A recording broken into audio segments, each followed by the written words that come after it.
بسم اللہ الرحمن الرحیم الحمدللہ۔ آج ہماری تلاوت کا آغاز 26ویں پارے سے سورہ احقاف۔ اللہ کا کلام عزیز حکیم ذات کی طرف سے ہے۔ کائنات کا یہ نظام بنایا ہے، اور یوں ہی نہیں بنایا بلکہ سچائی کے حق کے ساتھ اور ایک وقت مقرر کے لیے۔ جنہیں یہ پکارتے ہیں نہ نفع دے سکتے ہیں نہ نقصان دے سکتے ہیں، اللہ کا کلام سنتے ہیں تو کہتے ہیں یہ سحر ہے، یہ بنایا ہوا ہے۔ فرما لیا کوئی اس جیسا کلام۔ پھر فرمایا کہ والدین کے ساتھ اس نے سلوک کا معاملہ کرو۔ دو قسم کی اولاد ہوتی ہے، ایک اولاد والدین کی فرما بردار ہوتی ہے، اس کی دعا یہ ہوتی ہے اللہ اپنا شکر گزار بندہ بنا، اے اللہ اپنی نعمتوں میں اپنی فرما برداری عطا فرما، اے اللہ میری اولاد کو بھی اپنا فرما بردار بنا۔ دوسری نافرمان اولاد ہوتی ہے، اللہ کی طرف باپ بلائے تو ناشکری کرتے ہیں، تکبر کرتے ہیں اور اتراتے ہیں، اور کہتے ہیں مرنے کے بعد کیا زندگی ہوگی، ہڈیاں بوسیدہ ہو جائیں گے پھر کیسے زندہ ہوں گے، اب تک تو ہمارے سامنے کوئی مردہ زندہ نہیں ہوا۔ پھر قوم عاد کا تذکرہ ہے، کس طریقے سے اس قوم کی نافرمانی پر اللہ کی پکڑ آئی، سخت گرمی، شدت ہی گرمی کی وجہ سے بادل آسمان پہ دیکھے سارے اکٹھے ہو گئے، اس بادل کے نیچے تند و تیز ہوائیں آئیں، اور ان ہواؤں نے اسے ہواؤں میں ان کو اوپر آسمانوں پہ یوں اٹھایا جیسے کیڑے مکوڑے ہوتے تھے۔ وہ لمبے قد والے، دراز قد والے اور صحت مند تھے۔ جب زمین پہ پٹخا تو ایسا لگا جیسے کھجور کے تنے زمین سے نکال کر باہر پھینک دی۔ مکہ والوں سے کہا، مشرکوں سے کہا، تم اس قوم سے زیادہ طاقتور نہیں ہو، تم اس قوم سے زیادہ طاقتور نہیں ہو۔ اللہ تعالیٰ جب پکڑنے پہ آتا ہے تو اسی کی مخلوق اللہ کی فوج بن جاتی ہے، اور اسی کی فوج پکڑ کا باعث بن جاتی ہے۔ زمین پہ تمہیں ٹھکانہ دیا ہے، دیکھنا چاہتے ہیں تم فرما برداری کتنا پھر جنات کا تذکرہ ہے، اللہ کے نبی ایک وادی میں فجر کی نماز پڑھ رہے، جنات کا وہاں گزر ہوا، اپنی جنات کی جماعتوں کو اکٹھا کیا۔ دیکھو کیسا کلام ہے، یہ تو وہی کلام ہے جو موسیٰ علیہ السلام کے زمانے کا تھا، اور اللہ کی دعوت دینے لگے۔ وہ جنات ایمان لے آئے، اس کا تذکرہ فرمایا، اللہ کی قدرت کا تذکرہ ہے، سورہ محمد ہے، اور اس سورت کا نام سورہ قتال بھی ہے۔ جب دنیا کے اندر حق اور باطل رہے گا تو جہاد بھی رہے گا، جب باطل رہے گا حق بھی رہے گا تو آپس میں قتال بھی رہے گا۔ اور اس قتال کے متعلق فرمایا، کفر تم سے ٹکرائے تو پھر ان کی گردنیں اڑا دو، اور پھر انہیں قید کر لو، قید کرنے کے بعد آزادی تمہاری مرضی ہے، یوں ہی احسان کر کے آزاد کر دو، اپنے قیدیوں کے بدلے میں آزاد کرواؤ، یا فدیہ دے کر انہیں آزاد کر دو۔ ایمان والو، تم اللہ کی دین کی مدد کرو گے، اللہ تمہاری مدد اور نصرت کریں گے۔ اللہ کے دین کی مدد کرو گے، تم اللہ کے حکموں کا خیال رکھو گے، اللہ تمہارا خیال رکھے گا، تم اللہ کے حکموں کی رعایت رکھو گے، اللہ تمہاری رعایت رکھے گا۔ لیکن اگر تم اللہ کے حکموں کو نظر انداز کرو گے، اللہ کے دین کو بھول بیٹھو گے، پھر تم اللہ کی نظروں میں تم بھی اللہ کی رحمت سے بھلا دی جاؤ گے۔ فرمایا تمہارا تو مولا ہے، کفار کا کوئی مولا نہیں ہے، تمہارا تو مولا ہے، تم پہچانو اس مولا کو جو تمہارا حاجت روا اور مشکل کشا ہے۔ پھر جنت کا تذکرہ ہے، جنت کی نعمتوں کا تذکرہ ہے، نہریں ہوں گی دودھ کی، شہد کی، شراب کی، میٹھے پانیوں کی، کس کے لیے ہوں گی؟ متقی پرہیزگار لوگوں کے لیے۔ اور اس کے مقابل جہنمی ہوں گے، ان کے لیے پیپ ہوگی، خون ہوگا، اسی کو پی رہے ہوں گے۔ منافقین کے سامنے جب قرآن کی آیتیں اترتی ہیں، اس میں جہاد کا تذکرہ ہوتا ہے تو ایسا لگتا ہے جیسے پاگل ہو گئے، ان پہ بے ہوشی طاری ہوئی ہے۔ اس کی مذمت فرمائی، فرمایا قرآن میں غور و فکر کرو، اس میں بڑا سبق ہے، رہنمائی ہے۔ پھر ایمان والوں سے کہا اللہ اور اللہ کے رسول کی اطاعت کرو، فرما برداری اختیار کرو، اس کے راستے میں خرچ کرو گے تمہارا ہی فائدہ ہوگا، بخل کرو گے اپنا ہی نقصان کرو گے۔ پھر سورہ فتح کا تذکرہ ہے، اور جس میں ایک فتح مبین، ایک بڑی فتح کی طرف توجہ دلائی گئی۔ ایک موقع آیا، اللہ کے نبی صلی اللہ علیہ وسلم کو خواب آئی، اور خواب میں آپ دیکھتے ہیں کہ آپ بیت اللہ گئے ہیں، اور بیت اللہ کے اندر بیت اللہ کا طواف کر رہے ہیں۔ آپ مدینہ منورہ میں موجود تھے، اپنے ساتھیوں سے ایک بتایا کہ مجھے یہ خواب آئی، سب تیار ہو گئے، یا رسول اللہ عمرہ کرنے کے لیے ہم بھی تیار ہیں۔ 14 سے 1500 کی تعداد آپ لے کے نکلے، اس خیال سے کہ وہاں ہم جا کے عمرہ کر کے پھر واپس آ جائیں گے۔ جب آدھے راستے پر پہنچے حدیبیہ کے مقام پہ، کفار کو پتہ لگا آپ کے پاس خبر آئی کہ وہ تو لڑنے کے لیے تیار ہیں، وہ تو جنگ کی تیاری کر رہے ہیں۔ یعنی رسول صلی اللہ علیہ وسلم نے اپنے داماد کو حضرت عثمان رضی اللہ تعالیٰ عنہ کو سفیر بنا کر بھیجا، کہا انہیں بتاؤ ہم لڑنے نہیں آئے، قتال نہیں کرنا چاہتے، ہم تو صرف عمرہ کر کے واپس چلے جائیں گے۔ اطلاع آئی اور غلط اطلاع تھی کہ آپ حضرت عثمان شہید کر دیے گئے، حضرت عثمان شہید کر دیے گئے۔ اللہ کے نبی صلی اللہ علیہ وسلم نے اپنے سچے جاننثاروں کو اکٹھا کیا اور ایک درخت کے نیچے بیٹھ گئے اور وہاں بیعت کی، اور بیعت کی کہ جب تک کہ عثمان کا خون کا بدلہ نہیں لیں گے ہم یہاں سے واپس نہیں جائیں، عثمان کا بدلہ لے کے جائیں گے۔ اللہ تعالیٰ کو یہ بیعت اتنی پسند آئی، فرمایا سب کے ہاتھ آپ کے ہاتھ پر ہیں، ان سب کے اوپر میرا ہاتھ ہے، سبحان، ان سب کے اوپر میرا ہاتھ ہے۔ اور ساتھ ساتھ بشارت اور خوشخبری سنا دی، اس بیعت میں جتنے لوگ شریک ہیں میں ان سب سے راضی ہو گیا۔ یہ فتح مبین ہوئی، اور پھر اللہ کی شان یہ ہوا ہی کہ یہ سب کچھ ہوا، اور پھر صلح حدیبیہ پہ بات یہاں تک پہنچی کہ صلح ہو گئی، اور صلح میں یہ بات طے ہوئی کہ اس سال آپ عمرہ نہیں کر سکتے، آپ واپس تشریف لے جائیں۔ بظاہر کچھ شکیں ایسی لگ رہی تھیں جس میں یوں لگ رہا تھا کہ مسلمانوں نے پستی اختیار کی ہے، لیکن اللہ کی طرف سے پیغام آیا، حقیقت میں یہ ایک بہت بڑی فتح کی بنیاد پڑ گئی۔ تعداد مسلمانوں کی 1400 سے 1500 تھی، اور 2 سالوں کے بعد مسلمانوں کو فتح مکہ نصیب ہوا، تعداد 10,000 ہو گئی، تعداد 10,000 ہو گئی۔ اور ان 2 سالوں میں نہ تلوار چلی اور نہ زبان چلی، صرف کردار اور سیرت اور اخلاق کی طاقت نے ایسا کیا کہ ان کے دل کی دنیا کفار کی بدل کے رکھ دی۔ مسلمانوں کی تعداد 1400 سے 10,000 تک ہو گئی، صرف 2 سالوں۔ جب وہ مدینہ آنے لگے، مدینہ کے ماحول دیکھے، گلیاں محلے دیکھے، ان کے آپس کا پیار دیکھا، ایثار دیکھا، ہمدردی دیکھی، خیرخواہی دیکھی، اخلاق دیکھے، دیانت دیکھے، سچائی دیکھی، صرف 2 سالوں میں تقریباً 9,000 کے قریب لوگ مسلمان ہو گئے۔ اس موسم میں میں عرض کر رہا ہوں، نہ تلوار چلی، نہ زبان چلی، نہ زبان کی دعوت چلی، نہ تلوار کی طاقت چلی۔ ان 2 سالوں کے اندر مسلمانوں کی تعداد 10,000 تک ہو گئی اور فتح مکہ نصیب ہوا۔ اس کا تذکرہ فرمایا کہ یہ فتح مبین ہے، اس صورت کا تذکرہ ہے، اور ساتھ مسلمانوں کو پیغام دیا کہ اپنے رسول کی ہمیشہ مدد کرو، معاون بنو، مددگار بنو، اور اپنے نبی کی عظمت احترام اپنے دل میں لے کے رکھو۔ منافقین کو جب دیکھا کہ اللہ کے نبی جا رہے ہیں عمرہ کرنے کے لیے تو وہ امید لیے بیٹھے تھے کہ یہ واپس نہیں آئیں گے، مارے جائیں گے۔ ان منافقین کے ان گندی ذہنیت کا تذکرہ فرمایا، اس کا تذکرہ فرمایا۔ پھر اللہ رب العزت نے ان ایمان والوں کے لیے رضا کا اعلان فرمایا، اور پھر اس کے بعد مسلمانوں کو اللہ نے خیبر کی فتح نصیب فرمائی۔ خیبر کی فتح بھی آپ کے ہاتھ میں آئی۔ پھر اللہ رب العزت نے فرمایا آپ مکہ ضرور جائیں گے، چونکہ خواب تھی، یہ تو طے نہ تھا کہ اگلے سال جائیں گے ضرور، اور امن کے ساتھ جائیں گے، سلامتی کے ساتھ جائیں گے۔ آپ کے بعض لوگ سر کے بال صاف کروائیں گے، بعض چھوٹے کروائیں گے، امن اور سلامتی کے ساتھ۔ اللہ نے آپ کو بھیجا ہی اس لیے کہ آپ کا دین سارے ادیان پہ غالب آ جائے۔ مسلمانوں کا یہ دین تھا، دنیا میں آیا تھا غالب ہونے کے لیے، تاکہ ساری دنیا کو امن اور سلامتی کا تحفہ دے دیں، لیکن مسلمانوں نے اس کی قدر نہیں کی، خود اپنی زندگیوں سے بھی اس کو نکال باہر پھینکا۔ ورنہ تو یہ دین تھا دنیا کے اندر امن اور سلامتی دینے کے لیے، اپنے اور غیروں کو، سبھی کو امن اور سلامتی اس دین کے ذریعے مل سکا۔ جب مسلمانوں کے ہاں دین دنیا میں غالب تھا تو کافر بھی امن اور سلامتی کے ساتھ رہ رہے تھے۔ جو سلیم الفطرت تھے وہ اسلام لے کے آئے تھے، جو غیر مسلم رہے وہ اقلیت میں رہے، اور مسلمان ان کی جان و مال کی حفاظت کرتے تھے۔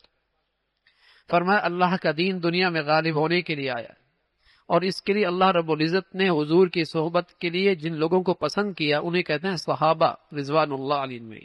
ان کی نشانی کیا ہے؟ سبحان اللہ، ان کے چہروں پہ نیکیوں کا نور نظر آتا ہے، اور ان کی شان یہ کہ وہ کفار کے مقابلے میں سخت ہیں، آپس میں بہت نرم ہیں۔ منافق جو ہوتا ہے کافروں کے حق میں نرم ہوتا ہے، مسلمانوں کے حق میں سخت ہوتا ہے، اور سچا مومن جو ہوتا ہے کافروں کے مقابلے میں سخت ہوتا ہے، مسلمانوں کے لیے وہ نرم ہوتا ہے، صلح ہوتا ہے، درگزر کرنے والا ہوتا ہے۔ منافق ہوتا ہے کافروں کے ساتھ کھڑا ہوتا ہے، مسلمانوں کے خلاف سازشیں کرتا ہے۔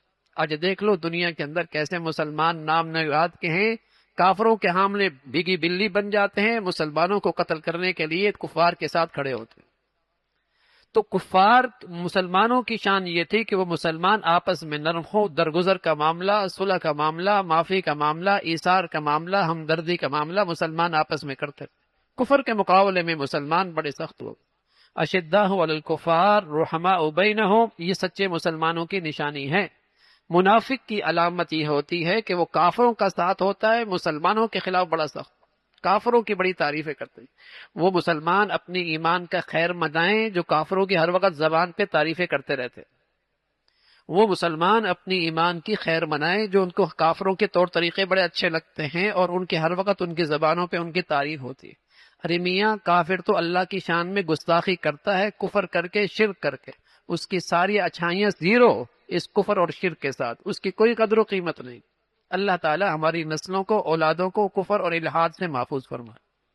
پھر اللہ رب العزت نے سورہ حجرات کا تذکرہ ہے، پیارے نبی صلی اللہ علیہ وسلم کے آداب کا تذکرہ۔ ایمان لے آؤ، ایمان والو اپنی نبی کے ادب کا خیال رکھو، آگے نہ چلو، آپ کی آواز سے آواز بلند نہ کرو، اور یہ آداب مسلمانوں کی معاشرت کے اندر بھی، اپنے بڑوں سے آگے نہ چلو، اپنے بڑوں سے آواز بلند نہ کرو۔ اللہ کے نبی صلی اللہ علیہ وسلم کی خاص طور پہ آداب ذکر فرمائے، یہاں تک کہ کوئی آدمی روضہ رسول پر بھی جائے تو وہاں بھی آہستہ آواز سے ہو، ورنہ سارے اعمال خبط ہو جائیں گے، ساری نیکیاں ضائع ہو جائیں گی۔ ایمان والوں کو تلقین فرمائی کہ سنی سنائی باتیں آگے نہ پھیلاؤ، افواہیں یہ پروپیگنڈے بس اوقات بہت بڑے نقصانات کا پیش خیمہ بن جاتی۔ ایمان والوں سے کہا اللہ نے تمہیں ایسا ایمان دیا ہے جو تمہارے اندر رچ بس گیا ہے، اور اس ایمان کی نتیجہ یہ ہے کہ تمہیں گناہوں کی زندگی سے گھن آنے لگی۔ روئے زمین پر ایسے سچے مسلمان گزرے ہیں جن کے اندر ایمان ایسا تھا کہ انہیں کفر کی زندگی، گناہوں کی زندگی سے نفرت ہو گئی تھی۔ اللہ تعالیٰ اس ایمان کا کچھ حصہ ہمیں بھی نصیب فرمائے۔ ہاں، زمین میں ایسے مسلمان گزرے ہیں، قرآن نے سچ بتایا ہے، قرآن سچی بات کرتا ہے۔ وَكَرَّهَ إِلَيْكُمُ الْكُفْرَ وَالْفُسُوقَ وَالْعِصْيَانَ، ایسا ایمان تھا کہ ان کے اندر رچ بس گیا تھا اور گناہوں سے انہیں ایسے گھن آنے لگتی تھی جیسے پخانے سے گھن آتی۔ پیارے نبی صلی اللہ علیہ وسلم نے بھی اپنی امت کو ایسی دعا کی تلقین کی کہ دعا کیا کرو، اللہم حبب من الایمان وزینہ فی قلوبنا وکرر الینا الکفر والفسوق والعصیان۔ اللہ ہمیں بھی ایمان کی ایسی دولت دے دے جو دنیا کے سب دولتوں سے زیادہ قیمتی میرے دل میں اس کی قیمت بڑھ جائے اور اس کی محبت سب سے زیادہ ہو جائے، اور ایسا میرے اندر رچ بس جائے کہ گناہوں کی زندگی سے مجھے گھن آنے لگ جائے۔ اللہ ایسا ایمان دے دے۔ ان کا تذکرہ فرمایا مسلمانوں کے دو گروہ آپس میں دستے گریبان ہو جائیں تو ان کے اندر صلح کراؤ، جو زیادتی کرے اس کے مقابلے میں سب اکٹھے ہو جاؤ۔ پھر ایمان والوں کو تلقین فرمائی، ساری دنیا کا مسلمان، کالا گورا نیلا پیلا، مشرق مغرب شمال جنوب، اس کے اندر اللہ رب اس ایمان کی وجہ سے ان کے اندر ایک برادری ہے، ایک برادری، اور وہ برادری ہے اسلامی اخوت کی برادری۔ یہ رشتہ اللہ نے اللہ کے نبی کے واسطے سے اس امت کو ملا ہے کہ پوری امت اسلامی ایک برادری کے نام ہے۔ آپ علیہ الصلوۃ والسلام فرمایا کرتے تھے ملت اسلامیہ ایک برادری ایسی ہے بلکہ ایک جسم کی مانند ہے، اور ایسا ایک جسم ہے کہ اگر سر میں درد ہو تو آدمی کو پورا جسم درد محسوس کرتا ہے، انگلی میں درد ہو تو پورا جسم رات کو بیدار رہتا ہے۔ ایسی دنیا کے کسی خطے میں مسلمان تکلیف میں ہو تو ایمان کا تقاضا یہ ہے کہ مسلمان اس درد کو، تکلیف کو محسوس کرے۔ ہاں، جسم کے کسی حصے پہ فالج گر جائے، تو جسم کے دوسرے حصے کا وہ درد محسوس نہیں کرتا۔ جب مسلمانوں کے ایمان پر شہوت کا اور سود کا اور حرام کا اور بے حیائی اور فحاشی کا فالج گر جائے تو پھر یہ اپنے مسلمانوں کا درد محسوس نہیں کرتا، پھر یہ اپنے مسلمانوں کا درد اور تکلیف محسوس نہیں کرتے۔ تو اللہ نے اہل ایمان کو تلقین فرمائی، انما المؤمنون اخوہ، تم سارے کے سارے دنیا میں ایمان کے رشتے کی وجہ سے بھائی بھائی ہو۔ لیکن آج اس بھائی رشتے کا کیا حال ہے؟ اس لیے رشتہ کمزور ہو گیا کہ ایمان کمزور ہو گیا، یہ رشتہ اس لیے ختم ہو گیا کہ ایمان ہی ختم ہو گیا۔ یہ رشتہ وہیں ختم ہوگا جہاں سے ایمان چلا جائے گا، اس رشتے میں کمزوری وہیں آئے گی جہاں ایمان کمزور ہو جائے گا۔ جب مسلمانوں میں یہ ایمان مضبوط تھا تو یہ اسلامی برادری کا رشتہ بھی بہت مضبوط تھا۔ یہ سلیمان فارس سے ہیں، صہیب روم سے ہیں، بلال حبشہ سے ہیں، مدینہ کے گلیوں میں یوں لگتا ہے جیسے سب ایک ماں باپ کی اولاد۔ فرمایا اللہ سے ڈرو، اللہ سے ڈرو، اخوت کا خیال رکھو، اللہ کی تم پہ رحمت ہوگی۔ پھر معاشرے میں جس سے نفرتیں پیدا ہوتی ہیں اور آپس میں اختلاف پیدا ہوتا ہے، ان برائیوں سے مسلمانوں کو بچنے کی تلقین فرمائی۔ ان میں پہلی چیز ہے آپس میں ایک دوسرے کا مذاق مت اڑاؤ، ایک دوسرے پہ استہزاء مت کرو، کسی کو برے نام سے مت پکارو، کسی کی ٹوہ میں اور کسی خلوت کی چیزوں کو مت تلاش کرو، کسی کے بارے میں بدگمانی مت کرو، کسی کی پیٹھ پیچھے غیبت مت کرو۔ یہ ساری وہ برائیاں ہیں جب معاشرے میں آتی ہیں تو نفرتیں پیدا ہوتی ہیں، دل ٹوٹتے ہیں اور گھر خراب ہوتے ہیں، خاندان بکھرتے ہیں، سوسائٹیاں نفرتوں کا شکار ہو جاتی، ایک دوسرے کا مذاق اڑانا اور ایک دوسرے کو برے لقب سے، برے ناموں سے پکارنا اور اس کی خلوت اور تنہائیوں کے درپے ہونا اور اس کے بارے میں بدگمانی کرنا اور غیبت کرنا، یہ ساری وہ برائیاں ہیں جس سے معاشرہ ٹوٹ پھوٹ کا شکار ہو جاتا ہے۔ اے ساری کی دنیا کے لوگوں، اللہ نے تمہیں ایک جان سے پیدا کیا ہے، تم میں پرہیزگار، متقی، پرہیزگار وہی سب سے اعلیٰ مرتبہ والا ہے۔ عجم عرب، عرب عجب، قوم، زبان، رنگ، نسل کی وجہ سے کسی کو کسی پر کوئی فاقیت حاصل نہیں ہے۔ اللہ کے ہاں مرتبہ اور مقام تقوی اور پرہیزگاری کی وجہ سے۔ محض زبان سے اسلام لانے سے مسلمان نہیں ہوا کرتا جب تک کہ ایمان دل میں رچ بس نہ جائے، ورنہ صرف سرکاری کاغذوں میں مردم شماری میں مسلمان ہوگا اور اس کے اندر ایمان کی روح اس پہ موت طاری ہو چکی ہو، اس پر ایمان کی روح پر موت طاری ہو چکی ہو۔ اصل ہے ایمان کی زندگی، اور ایمان سچا کون ہوتا ہے؟ فرمایا اپنا جان مال سب کچھ اللہ کی خاطر قربان کے لیے ہم وقت تیار رہتا ہے، یہ ہے سچے ایمان والے۔ تم اگر اسلام لے آؤ تو اللہ پر احسان مت جتلانا، اللہ کا کرم ہے کہ تمہیں یہ بڑی دولت دے دی ہے، بڑی دولت دی ہے، اس پر اللہ کا شکر ادا کرو۔ پھر سورہ کاف کا تذکرہ ہے، قرآن کی قسم کھائی گئی، قرآن کی عظمت کا تذکرہ، اور بتایا کہ کفار تعجب کرتے تھے کہ ہم میں سے ایک آدمی ہمیں ڈراتا ہے، ہم میں سے آنے والا شخص ایک ایسا رسول ہو سکتا ہے؟ مرنے کے بعد زندگی کیسی ہوگی؟ بوسیدہ ہو جائیں گے، ہڈیاں ہو جائیں گی، ریزہ ریزہ ہو جائیں گے، زندگی کیسی ہوگی؟ فرمایا دیکھتے نہیں آسمان کو، زمین کو، اللہ کا یہ نظام نہیں دیکھتے کیسے بنجر زمین کو آسمان سے بارش سے اللہ زندگی دیتا ہے؟ کذالک الخروج، تم بھی ایسے ہی زندہ ہو۔ اللہ رب العزت سب کچھ دیکھتے ہیں، تمہارے دائیں بائیں فرشتے بیٹھے ہیں، وہ سب کچھ لکھ رہے ہوتے ہیں، تمہاری کوئی بات ایسی نہیں جو ریکارڈ اور محفوظ نہ ہو۔ کل قیامت میں یہ سب چیز تمہارے سامنے آ جائیں گی، جب آنکھیں کھلیں گی تو پتہ چلے گا میاں تم اس کو بھول بیٹھے تھے۔ پھر جہنمیوں کا تذکرہ ہے، آپس میں دوست ایک دوسرے کو جو گمراہی کا باعث بنیں گے، جہنم میں آپس میں تلخی ہوگی ان کے آپس میں۔ فرمایا جھگڑو نہیں، اب یہی تمہارا ٹھکانہ ہے۔ پھر فرمایا جہنم بھرے گی نہیں، بلکہ وہ کہے گی اور چاہیے مجھے، اور بھی غذا چاہیے۔ پھر جنت کا تذکرہ ہے، متقی پرہیزگاروں کے قریب جنت کر دی جائے گی، اور اللہ رب العزت اعمال کا بڑھیا بدلہ دیں گے، لیکن اللہ کے ہاں انعامات کا سلسلہ اعمال سے بڑھ کر ہوگا۔ زمین و آسمان کو اللہ نے 7 دن میں بنایا، اللہ پہ کوئی تھکاوٹ طاری نہیں ہوئی، وہ تو بڑی قدرت والی ذات ہے۔ پھر سورہ زاریات کا تذکرہ ہے، کئی ساری قسمیں کھائیں اور قسمیں کھانے کے بعد فرمایا قیامت کا دن ضرور آنے والا، اس میں نیک لوگ، متقی لوگ جنت کے باغات میں ہوں گے۔ جنتیوں کی صفات کیا ہیں؟ جنتیوں کی صفات کیا ہیں؟ وہ اللہ کی قدرت پہ یقین رکھتے ہیں، وہ رات کو تہجد پڑھتے ہیں اور سحری کے وقت اللہ سے معافیاں مانگتے ہیں، یہ جنتیوں کی نشانیاں ہیں۔ ارے میرے عزیزوں، پتہ نہیں پورے سال تو ہمیں تہجد ملے نہ ملے، رمضان کی برکت سے، سحری کی برکت سے تہجد کا موقع مل جاتا ہے۔ اگر اس وقت دل سے سچی استغفار کر لیا کریں تو جنت کی علامت ہمارے اندر بھی آ جائے گی، اور اللہ کی رحمت سے امید ہے پھر اللہ رب العزت ہمیں جنتوں میں شامل بھی فرما دے گی۔ جنتیوں کی نشانی کہ وہ اپنے مالوں میں مخلوق کا حق بھی ادا کرتے ہیں، جو مخلوق کا حصہ ہے اس کے اندر کوتاہی نہیں کرتے، بخل نہیں کرتے۔ قدرت کے نظام پوری دنیا میں پھیلی ہوئی ہیں، اللہ کی ذات پہ اور یقین بڑھتا ہے۔ پھر موسیٰ علیہ الصلوۃ حضرت ابراہیم علیہ الصلوۃ والسلام کا تذکرہ ہے، فرشتے انسانی شکل میں آئے اور آپ ان کی خدمت اور اکرام کے لیے ان کے سامنے کھانا پیش کر دیا۔ کھانے سے انہوں نے انکار کیا تو آپ ڈر گئے کہ شاید کوئی اجنبی آدمی نقصان پہنچانے کے لیے گھر تو نہیں آئے۔ فوراً فرشتے بولے نہ ہم آپ کو بیٹے کی خوشخبری دینے کے لیے آئے ہیں۔ بیوی پردے میں بات سن رہی تھی، تو جب یہ بات سنی کہ بیٹا ہوگا تو فسقت وجہہا وقالت عجوز عقیم، کہنے لگی میں بوڑھی ہو گئی، یوں ہاتھ زور ماتھے پہ مارا، بوڑھی عورت کا بچہ کیسے ہوگا؟ تو فرمایا قال کذالک قال ربک، تمہارے رب نے کہا ہے ایسا ہی ہوگا، یہ بھی بوڑھے ہوں گے، آپ بھی بوڑھے ہوں گے، اللہ تمہیں بیٹا دے دے گا۔ اور بڑی غالب ذات ہے، حکمت والی ذات ہے۔ سبحانک اللہم بحمدک، نشہد ان لا الہ الا اللہ، نستغفرک ونتوب الیک۔ بھائی آج شب قدر بھی ہو سکتی ہے، 25ویں کی رات ہے، اور سبحان اللہ شب جمعہ بھی ہے، شب جمعہ بھی ہے، جمعرات کی رات، اس کی اپنی رمضان، پھر آخری عشرہ، پھر 25ویں کی رات، پھر رات بڑی فضیلت کی رات ہے۔ سارے مجمع سے گزارش ہے کہ اپنے اپنے تقاضوں سے فارغ ہو کے پھر اپنے آپ کو عبادت میں مشغول رکھیں اور اپنے اس وقت کو بہت قیمتی بنائیں۔ اللہ تعالیٰ ہمیں توفیق نصیب فرمائے۔ رات کی بات انشاءاللہ 12:30 سے 1 کے درمیان